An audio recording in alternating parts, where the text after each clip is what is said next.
Next is a young woman who moved from Nashville to New York this year and seems bent on global domination. Her parents named her after James Taylor, and her fans are called Swifties.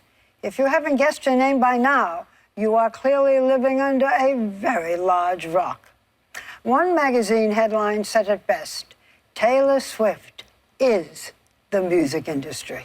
But I keep cruising, can't stop, won't stop moving. It's like I got this music in my mind saying it's gonna be alright, 'cause the player's gonna play. You could say there was one song this year that you just couldn't shake off. Shake it off. Shake, shake, shake, shake, shake, shake it off, shake it off. Taylor Swift's giant hit single off her giant hit album, 1989. 1989 sold over 1 million copies its first week, unheard of these days, and was the only album to go platinum in 2014.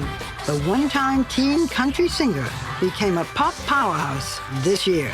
A one-woman exception to the rule that in the digital age, artists cannot make money selling records. This is your first album of all pop songs. Are you at all worried that you will lose some of the country fans?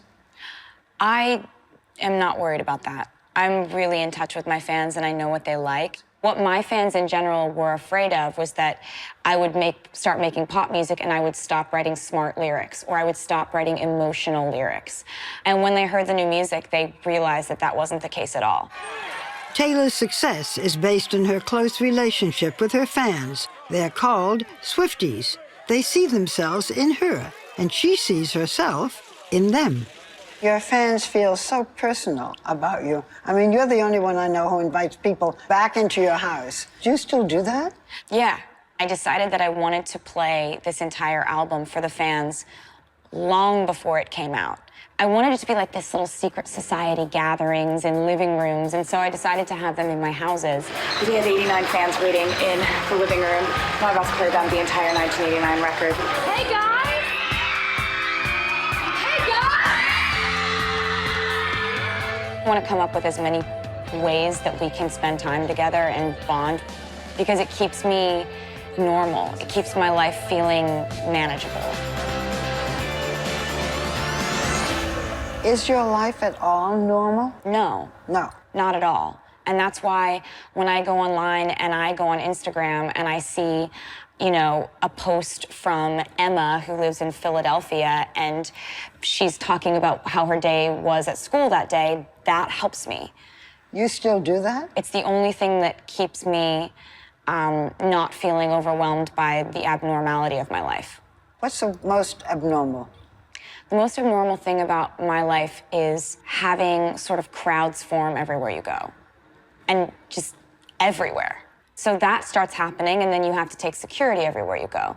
All of a sudden, you realize that you have not been alone, truly, for 5 years.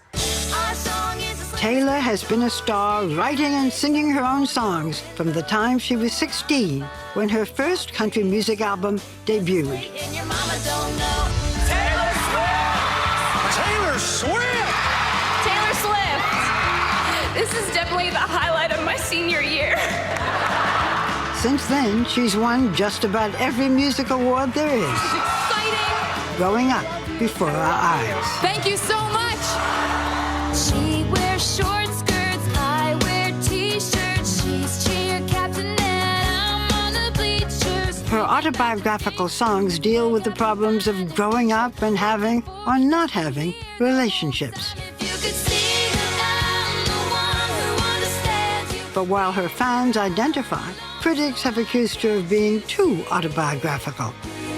You belong with me. If a guy shares his experience in writing, he's brave. If a woman shares her experience in writing, she's oversharing, and she's over-emotional, or she might be crazy, or watch out, she'll write a song about you. Yeah, well, there is that. But that joke is so old, and it's coming from a place of such sexism. Got a long list of ex-lovers. They'll tell you I'm insane.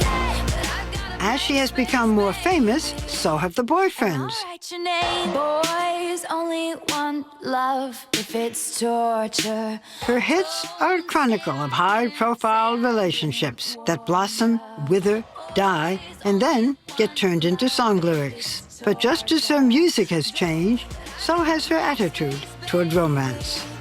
And I'll write your name. It seemed like when I moved to New York, love and heartbreak and all the themes that used to be main factors in my music kind of faded to the background. Of course, love is still very interesting to me as a writer, but it's... As a writer, not as a beautiful young woman? Not right now. No? I just, like, I just am really happy and I'm really protective of that. Everybody